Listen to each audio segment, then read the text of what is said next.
The Memoirs of Sherlock Holmes by Arthur Conan Doyle.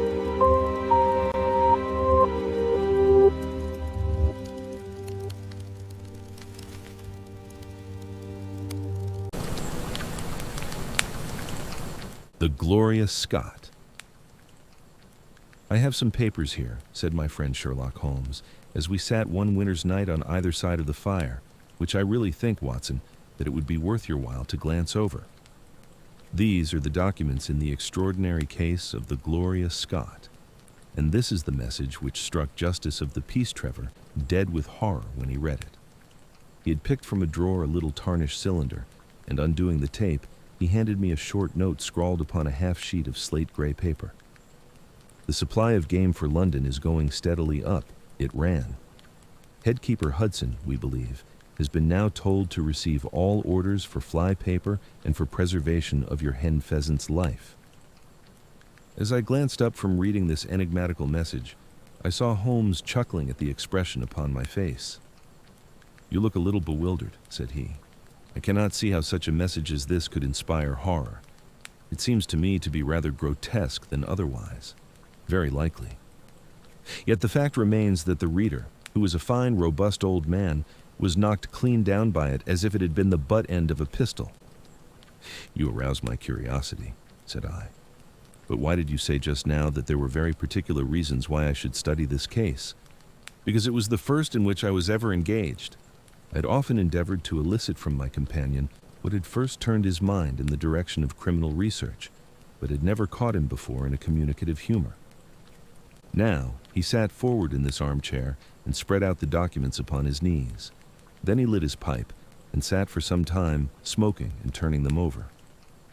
"You never heard me talk of Victor Trevor?" he asked.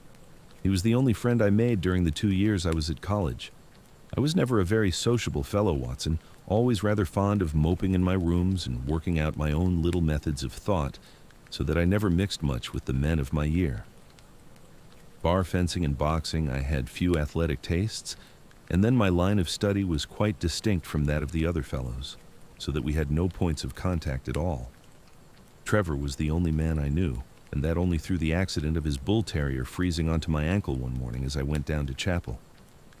It was a prosaic way of forming a friendship, but it was effective.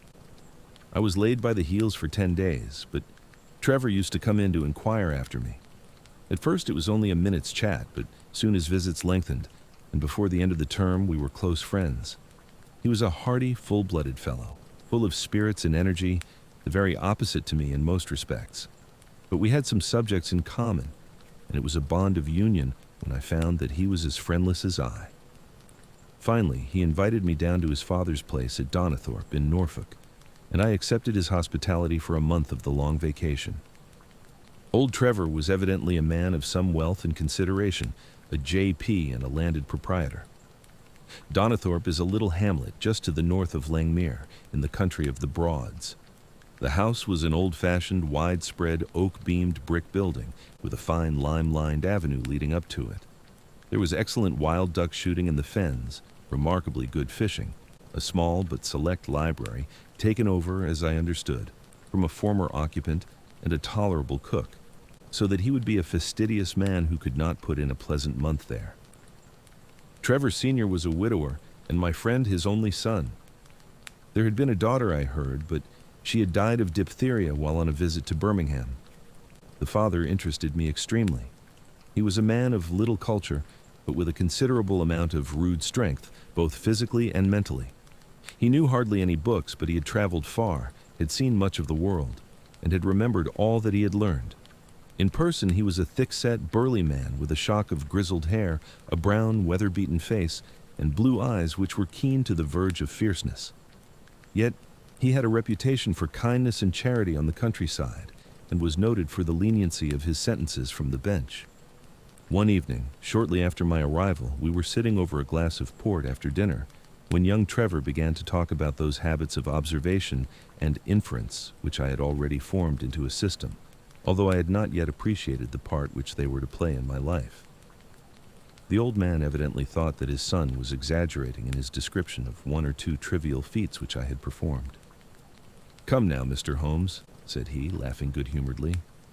I'm an excellent subject, if you can deduce anything from me. I fear there is not very much, I answered. I might suggest that you have gone about in fear of some personal attack within the last 12 months. The laugh faded from his lips, and he stared at me in great surprise. Well, that's true enough, said he.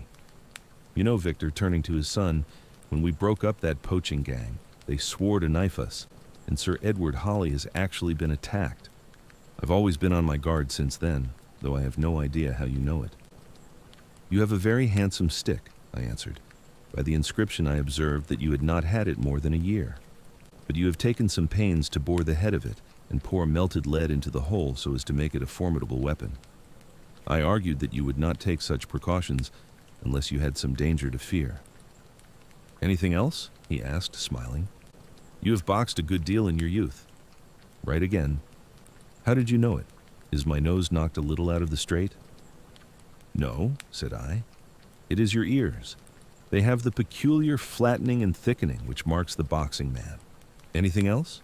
You have done a good deal of digging by your callosities, made all my money at the gold fields. You have been in New Zealand. Right again. You have visited Japan. Quite true. And you have been most intimately associated with someone whose initials were J.A., and whom you afterwards were eager to entirely forget. Mr. Trevor stood slowly up, fixed his large blue eyes upon me with a strange wild stare, and then pitched forward, with his face among the nutshells which strewed the cloth, in a dead faint. You can imagine, Watson, how shocked both his son and I were. His attack did not last long, however, for when we undid his collar and sprinkled the water from one of the finger glasses over his face, he gave a gasp or two and sat up. Ah, boys, said he, forcing a smile, I hope I haven't frightened you. Strong as I look, there's a weak place in my heart, and it does not take much to knock me over. I don't know how you manage this, Mr. Holmes, but it seems to me that all the detectives of fact and of fancy would be children in your hands. That's your line of life, sir, and you may take the word of a man who has seen something of the world. And that recommendation, with the exaggerated estimate of my ability with which he prefaced it, was, if you will believe me, Watson, the very first thing which ever made me feel that a profession might be made out of what had up to that time been the merest hobby. At the moment, however, I was too much concerned at the sudden illness of my host to think of anything else. I hope that I have said nothing to pain you, said I. Well, you certainly touched upon rather a tender point. Might I ask how you know, and how much you know? He spoke now in a half-jesting fashion, but a look of terror still lurked at the back of his eyes. It is simplicity itself, said I. When you bared your arm to draw that fish into the boat, I saw that J.A. had been tattooed in the bend of the elbow. The letters were still legible, but it was perfectly clear from their blurred appearance and from the staining of the skin round them that efforts had been made to obliterate them. It was obvious then that those initials had once been very familiar to you, and that you had afterwards wished to forget them. What an eye you have, he cried with a sigh of relief. It is just as you say, but we won't talk of it. Of all ghosts, the ghosts of our old lovers are the worst. Come into the billiard room and have a quiet cigar. From that day, amid all his cordiality, there was always a touch of suspicion in Mr. Trevor's manner towards me. Even his son remarked it. You've given the governor such a turn, said he, that he'll never be sure again of what you know and what you don't know.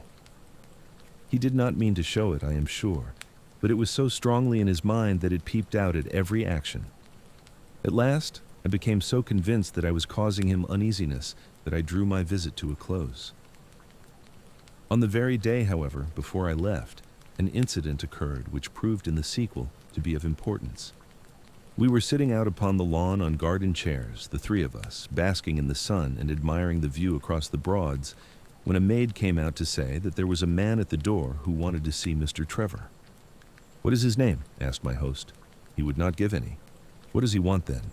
He says that you know him and that he only wants a moment's conversation. Show him round here.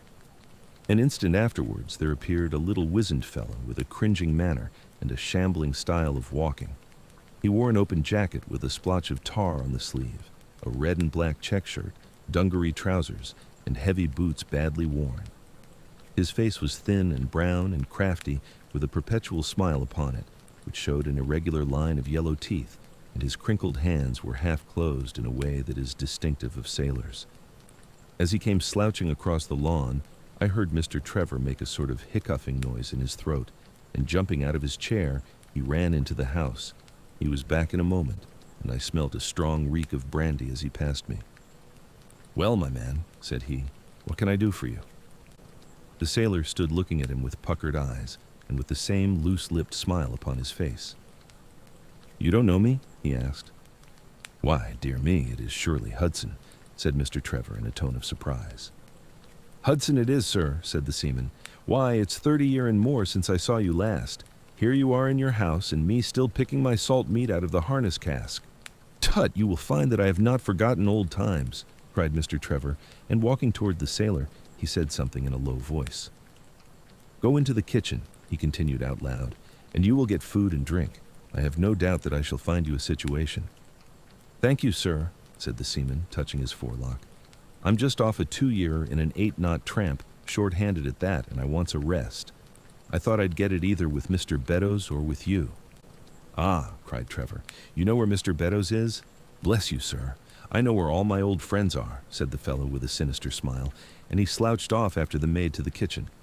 Mr. Trevor mumbled something to us about having been shipmate with the man when he was going back to the diggings, and then, leaving us on the lawn, he went indoors. An hour later, when we entered the house, we found him stretched dead drunk upon the dining-room sofa. The whole incident left a most ugly impression upon my mind, and I was not sorry next day to leave Donathorpe behind me, for I felt that my presence must be a source of embarrassment to my friend.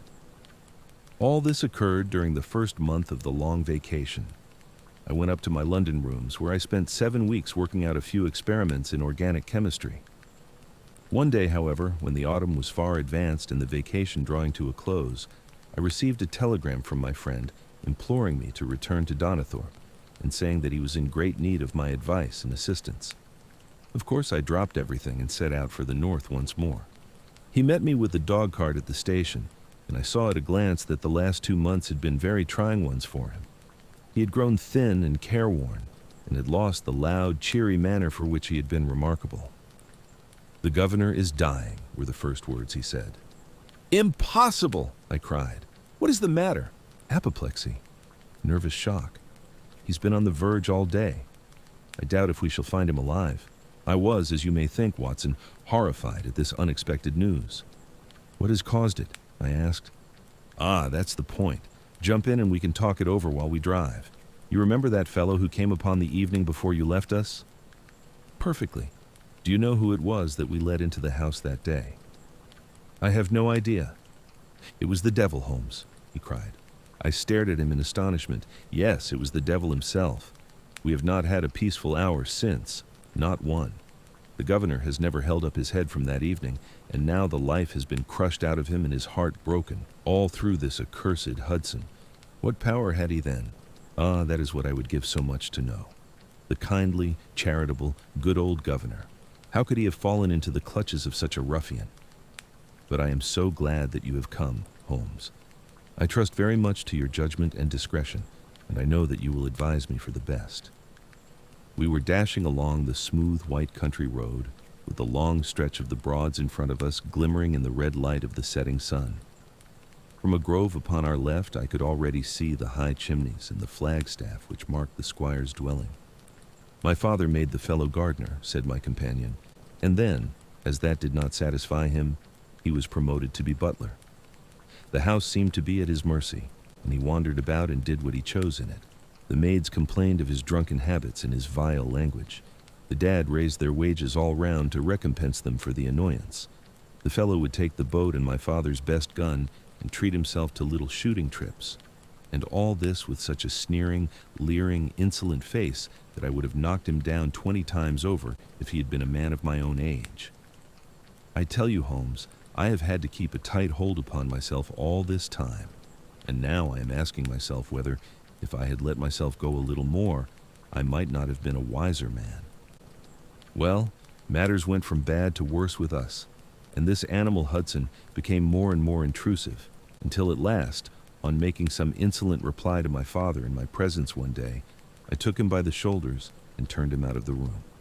He slunk away with a livid face and two venomous eyes which uttered more threats than his tongue could do. I don't know what passed between the poor dad and him after that, but the dad came to me next day and asked me whether I would mind apologizing to Hudson. I refused, as you can imagine, and asked my father how he could allow such a wretch to take such liberties with himself and his household. "Ah, my boy," said he, "it is all very well to talk, but you don't know how I am placed. But you shall know, Victor. I'll see that you shall know, come what may. You wouldn't believe harm of your poor old father, would you, lad?" He was very much moved, and shut himself up in the study all day, where I could see through the window that he was writing busily. That evening, there came what seemed to me to be a grand release, for Hudson told us that he was going to leave us. He walked into the dining room as we sat after dinner, and announced his intention in the thick voice of a half-drunken man. "I've had enough of Norfolk," said he. "I'll run down to Mr. Beddoes in Hampshire. He'll be as glad to see me as you were, I dare say." "You're not going away in an unkind spirit, Hudson, I hope," said my father, with a tameness which made my blood boil. "I've not had my apology," said he sulkily, glancing in my direction. "Victor, you will acknowledge that you have used this worthy fellow rather roughly," said the dad, turning to me. "On the contrary, I think that we have both shown extraordinary patience towards him," I answered. "Oh, you do you?" he snarls. "Very good, mate. We'll see about that." He slouched out of the room, and half an hour afterwards left the house, leaving my father in a state of pitiable nervousness. Night after night I heard him pacing his room, and it was just as he was recovering his confidence that the blow did at last fall. "And how?" I asked eagerly. "In a most extraordinary fashion. A letter arrived for my father yesterday evening, bearing the Fordingbridge postmark. My father read it, clapped both his hands to his head, and began running round the room in little circles like a man who has been driven out of his senses. When I at last drew him down onto the sofa, his mouth and eyelids were all puckered on one side, and I saw that he had a stroke. Dr. Fordham came over at once. We put him to bed, but the paralysis has spread. He has shown no sign of returning consciousness, and I think that we shall hardly find him alive." "You horrify me, Trevor," I cried. "What then could have been in this letter to cause so dreadful a result?" "Nothing. There lies the inexplicable part of it. The message was absurd and trivial. Ah, my God, it is as I feared." As he spoke, we came round the curve of the avenue and saw in the fading light that every blind in the house had been drawn down. As we dashed up to the door, my friend's face convulsed with grief. A gentleman in black emerged from it. "When did it happen, Doctor?" asked Trevor. "Almost immediately after you left. Did he recover consciousness?" "For an instant before the end." "Any message for me?" "Only that the papers were in the back drawer of the Japanese cabinet." My friend ascended with the doctor to the chamber of death, while I remained in the study, turning the whole matter over and over in my head and feeling as somber as ever I had done in my life. What was the past of this Trevor, pugilist, traveler, and gold digger, and how had he placed himself in the power of this acid-faced seaman? Why, too, should he faint at an allusion to the half-effaced initials upon his arm and die of fright when he had a letter from Fordingbridge?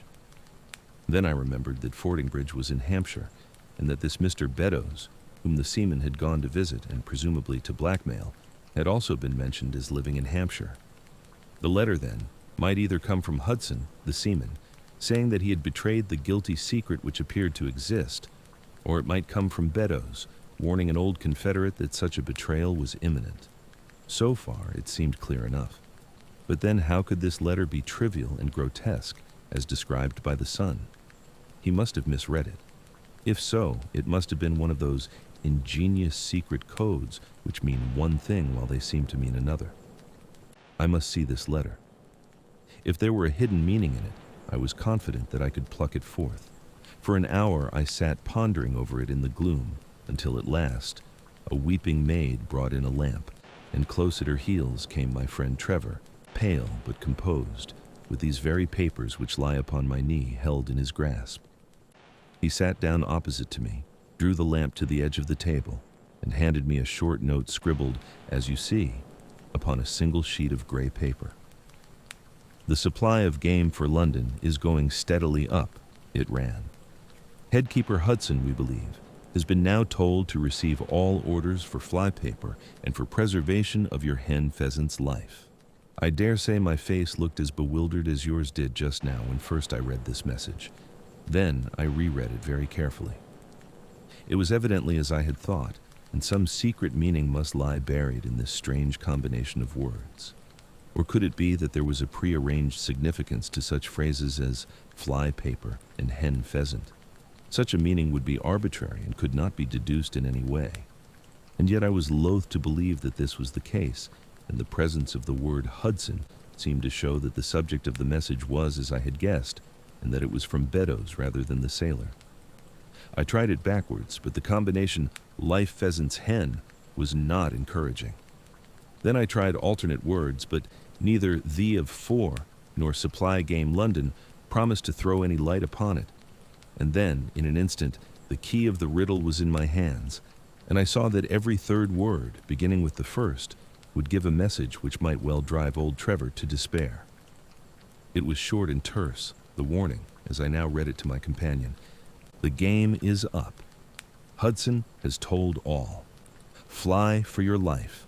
Victor Trevor sank his face into his shaking hands. It must be that, I suppose, said he. This is worse than death, for it means disgrace as well. But what is the meaning of these headkeepers and hen pheasants? It means nothing to the message, but it might mean a good deal to us if we had no other means of discovering the sender. You see that he has begun by writing, the game is, and so on. Afterwards he had to fulfill the prearranged cipher, to fill in any 2 words in each space.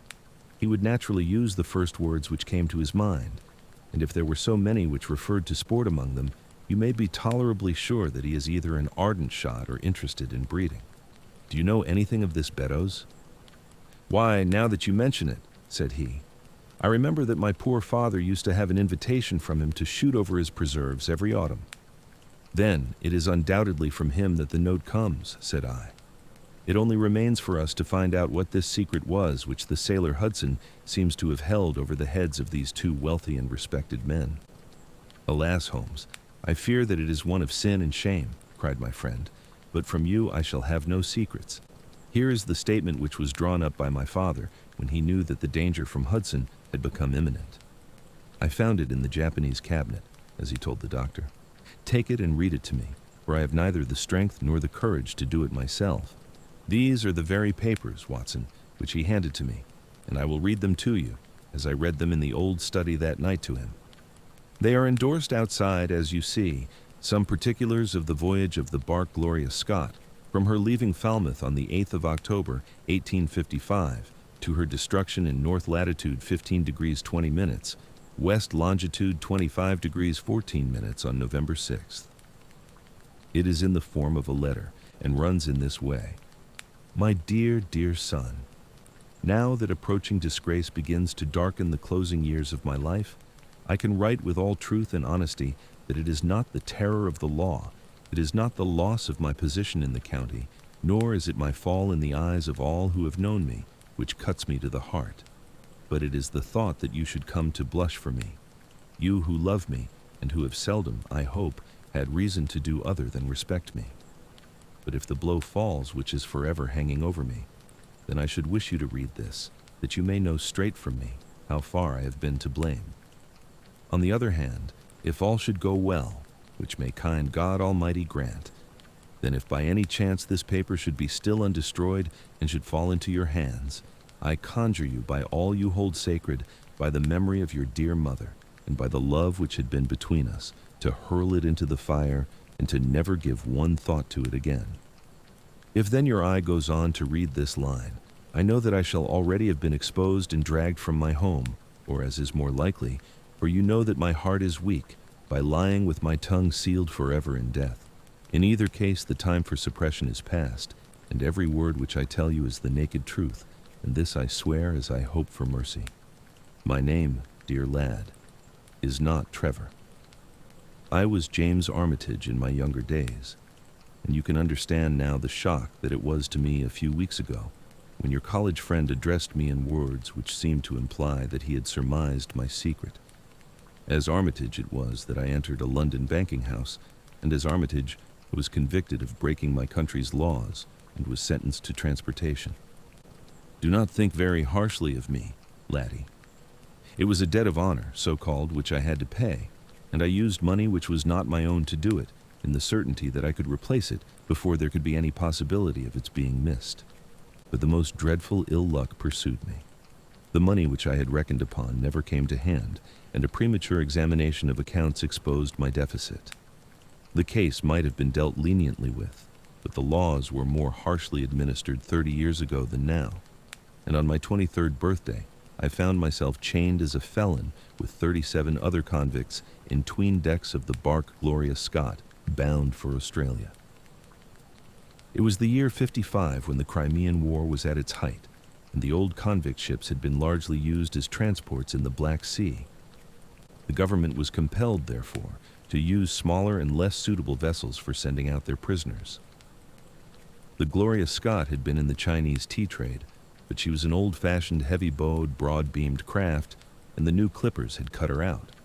She was a 500-ton boat, and besides her 38 jailbirds, she carried 26 of a crew, 18 soldiers, a captain, 3 mates, a doctor, a chaplain, and 4 warders.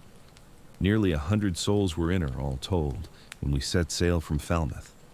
The partitions between the cells of the convicts, instead of being of thick oak, as is usual in convict ships, were quite thin and frail. The man next to me, upon the aft side, was one whom I had particularly noticed when we were led down the quay. He was a young man with a clear, hairless face, a long, thin nose, and rather nutcracker jaws.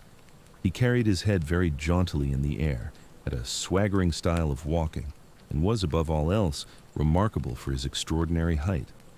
I don't think any of our heads would have come up to his shoulder, and I am sure that he could not have measured less than 6.5 feet. It was strange among so many sad and weary faces to see one which was full of energy and resolution. The sight of it was to me like a fire in a snowstorm. I was glad then to find that he was my neighbor, and gladder still when, in the dead of the night, I heard a whisper close to my ear and found that he had managed to cut an opening in the board which separated us. "Hallow, chummy," said he. "What's your name and what are you here for?" I answered him and asked in turn who I was talking with. "I'm Jack Prendergast," said he, "and by God, you'll learn to bless my name before you've done with me." I remembered hearing of his case, for it was one which had made an immense sensation throughout the country some time before my own arrest. He was a man of good family and of great ability, but of incurably vicious habits, who had by an ingenious system of fraud obtained huge sums of money from the leading London merchants. "Ha ha! Ha! You remember my case," said he proudly. "Very well indeed. Then maybe you remember something queer about it?" "What was that then?" I'd had nearly $250,000, hadn't I? So it was said.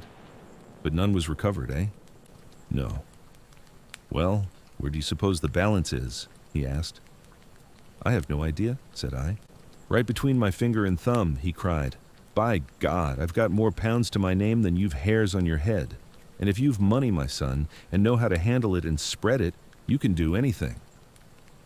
Now, you don't think it likely that a man who could do anything is going to wear his breeches out, sitting in the stinking hold of a rat-gutted, beetle-ridden, moldy old coffin of a China coaster.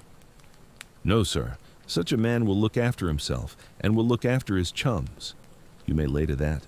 You hold on to him, and you may kiss the book that he'll haul you through." That was his style of talk, and at first I thought it meant nothing. But after a while, when he had tested me and sworn me in with all possible solemnity, he let me understand that there really was a plot to gain command of the vessel. A dozen of the prisoners had hatched it before they came aboard. Prendergast was the leader, and his money was the motive power. "I'd a partner," said he, "a rare good man, as true as a stock to a barrel. He's got the dibs, he has, and where do you think he is at this moment? Why, he's the chaplain of this ship, the chaplain, no less. He came aboard with a black coat and his papers right, and money enough in his box to buy the thing right up from keel to main truck. The crew are his, body and soul. He could buy 'em at so much a gross with a cash discount, and he did it before ever they signed on. He's got 2 of the warders and Mercer, the second mate, and he'd get the captain himself, if he thought him worth it." "What are we to do then?" I asked. "What do you think?" said he. "We'll make the coats of some of these soldiers redder than ever the tailor did." "But they are armed," said I. "And so shall we be, my boy. There's a brace of pistols for every mother's son of us, and if we can't carry this ship with the crew at our back, it's time we were all sent to a young Mrs. boarding school. You speak to your mate upon the left tonight, and see if he is to be trusted." I did so, and found my other neighbor to be a young fellow in much the same position as myself, whose crime had been forgery. His name was Evans, but he afterwards changed it, like myself, and he is now a rich and prosperous man in the south of England. He was ready enough to join the conspiracy as the only means of saving ourselves, and before we had crossed the bay, there were only 2 of the prisoners who were not in the secret. One of these was of weak mind, and we did not dare to trust him, and the other was suffering from jaundice and could not be of any use to us. From the beginning, there was really nothing to prevent us from taking possession of the ship. The crew were a set of ruffians, specially picked for the job. The sham chaplain came into our cells to exhort us, carrying a black bag, supposed to be full of tracts. And so often did he come that by the 3rd day we had each stowed away at the foot of our beds a file, a brace of pistols, a pound of powder, and 20 slugs. 2 of the warders were agents of Prendergast, and the second mate was his right-hand man. The captain, the 2 mates, 2 warders, Lieutenant Martin, his 18 soldiers, and the doctor were all that we had against us. Yet, safe as it was, we determined to neglect no precaution and to make our attack suddenly by night. It came, however, more quickly than we expected, and in this way. One evening, about the 3rd week after our start, the doctor had come down to see one of the prisoners who was ill, and putting his hand down on the bottom of his bunk, he felt the outline of the pistols. If he had been silent, he might have blown the whole thing. But he was a nervous little chap, so he gave a cry of surprise and turned so pale that the man knew what was up in an instant and seized him. He was gagged before he could give the alarm and tied down upon the bed. He had unlocked the door that led to the deck, and we were through it in a rush. The 2 sentries were shot down, and so was a corporal who came running to see what was the matter. There were 2 more soldiers at the door of the stateroom, and their muskets seemed not to be loaded, for they never fired upon us, and they were shot while trying to fix their bayonets. Then we rushed on into the captain's cabin, but as we pushed open the door, there was an explosion from within, and there he lay, with his brains smeared over the chart of the Atlantic, which was pinned upon the table, while the chaplain stood with a smoking pistol in his hand at his elbow. The 2 mates had both been seized by the crew, and the whole business seemed to be settled. The stateroom was next the cabin, and we flocked in there and flopped down on the settees, all speaking together, for we were just mad with the feeling that we were free once more. There were lockers all round, and Wilson, the sham chaplain, knocked one of them in and pulled out a dozen of brown sherry. We cracked off the necks of the bottles, poured the stuff out into tumblers, and were just tossing them off, when in an instant, without warning, there came the roar of muskets in our ears, and the saloon was so full of smoke that we could not see across the table. When it cleared again, the place was a shambles. Wilson and 8 others were wriggling on the top of each other on the floor, and the blood and the brown sherry on that table turn me sick now when I think of it. We were so cowed by the sight that I think we should have given the job up if it had not been for Prendergast. He bellowed like a bull and rushed for the door with all that were left alive at his heels. Out we ran, and there on the poop were the lieutenant and 10 of his men. The swing skylights above the saloon table had been a bit open, and they had fired on us through the slit. We got on them before they could load, and they stood to it like men, but we had the upper hand of them, and in 5 minutes it was all over. My God, was there ever a slaughterhouse like that ship? Prendergast was like a raging devil, and he picked the soldiers up as if they had been children and threw them overboard alive or dead. There was one sergeant that was horribly wounded, and yet kept on swimming for a surprising time until someone in mercy blew out his brains. When the fighting was over, there was no one left of our enemies except just the warders, the mates, and the doctor. It was over them that the great quarrel arose. There were many of us who were glad enough to win back our freedom, and yet who had no wish to have murder on our souls. It was one thing to knock the soldiers over with their muskets in their hands, and it was another to stand by while men were being killed in cold blood. 8 of us, 5 convicts and 3 sailors, said that we would not see it done, but there was no moving Prendergast and those who were with him. Our only chance of safety lay in making a clean job of it, said he, and he would not leave a tongue with power to wag in a witness box. It nearly came to our sharing the fate of the prisoners, but at last he said that if we wished, we might take a boat and go. We jumped at the offer, for we were already sick of these bloodthirsty doings, and we saw that there would be worse before it was done. We were given a suit of sailors' togs each, a barrel of water, 2 casks, 1 of junk and 1 of biscuits, and a compass. Prendergast threw us over a chart, told us that we were shipwrecked mariners whose ship had foundered in latitude 15 degrees north and longitude 25 degrees west, and then cut the painter and let us go. And now I come to the most surprising part of my story, my dear son. The seamen had hauled the foreyard aback during the rising, but now as we left them, they brought it square again, and as there was a light wind from the north and east, the bark began to draw slowly away from us. Our boat lay, rising and falling, upon the long, smooth rollers, and Evans and I, who were the most educated of the party, were sitting in the sheets working out our position and planning what coast we should make for. It was a nice question, for the Cape de Verds were about 500 miles to the north of us, and the African coast about 700 to the east. On the whole, as the wind was coming round to the north, we thought that Sierra Leone might be best, and turned our head in that direction, the bark being at that time nearly hull down on our starboard quarter. Suddenly, as we looked at her, we saw a dense black cloud of smoke shoot up from her, which hung like a monstrous tree upon the skyline. A few seconds later, a roar like thunder burst upon our ears, and as the smoke thinned away, there was no sign left of the Gloria Scott. In an instant, we swept the boat's head round again and pulled with all our strength for the place where the haze still trailing over the water marked the scene of this catastrophe. It was a long hour before we reached it, and at first we feared that we had come too late to save anyone. A splintered boat and a number of crates and fragments of spars rising and falling on the waves showed us where the vessel had foundered. But there was no sign of life, and we had turned away in despair when we heard a cry for help and saw at some distance a piece of wreckage with a man lying stretched across it. When we pulled him aboard the boat, he proved to be a young seaman of the name of Hudson, who was so burned and exhausted that he could give us no account of what had happened until the following morning. It seemed that after we had left, Prendergast and his gang had proceeded to put to death the 5 remaining prisoners. The 2 warders had been shot and thrown overboard, and so also had the 3rd mate. Prendergast then descended into the 'tween decks, and with his own hands cut the throat of the unfortunate surgeon. There only remained the 1st mate, who was a bold and active man.